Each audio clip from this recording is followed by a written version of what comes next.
呢個係舊約嘅解釋。喺大洪水之後，本來全世界都知道邊個先係真神，但係自從巴別塔事件之後，情況就開始急轉直下。申命記第32章其實定低咗成部聖經嘅基調，亦都係大洪水嘅補充資料。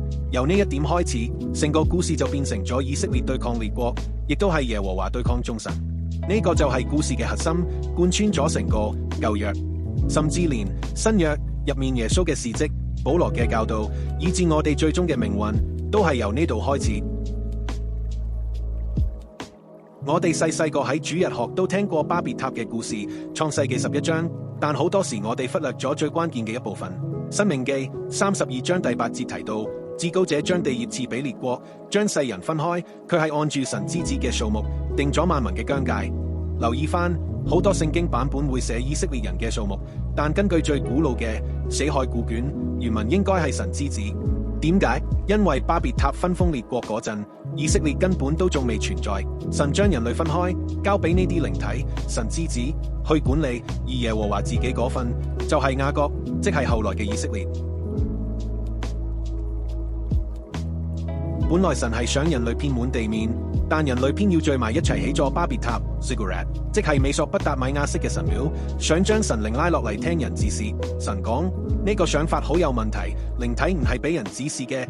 既然你哋唔想忠信於我，我就俾你哋想要嘅，我離開你哋，將你哋分俾其他靈體管理。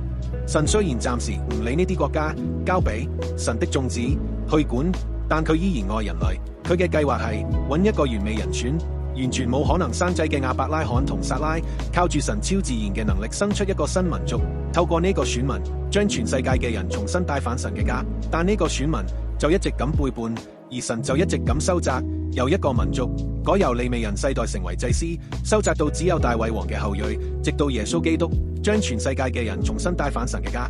呢個背景解釋咗點解古代人會覺得神係同土地掛鈎嘅。大袞神跌低，非利士人搶咗約櫃擺入大袞廟，結果大袞神像2次跌低，連頭同手都斷埋。祭司自此唔敢踩門檻，因為嗰塊地已經俾耶和華攻佔咗。次日清早起來，見大袞倒在耶和華的約櫃前，臉伏於地，並且大袞的頭和2手都在門檻上折斷，只剩下大袞的殘體。因此，大袞的祭司和一切進亞實突大袞廟的人都不踏大袞廟的門檻，直到今日。撒母耳記上5章4至5節。乃曼要泥土，敘利亞將軍乃曼醫犯好麻風之後，佢要求帶走2籮以色列嘅泥土。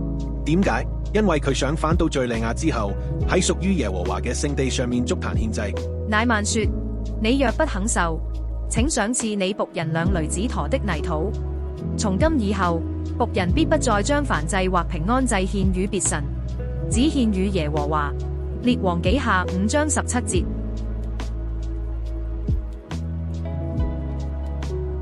成個世界被分咗出去，受制於墮落嘅神靈之下，所以保羅先會講我哋係同執政嘅、掌權嘅、管轄幽暗世界競爭戰。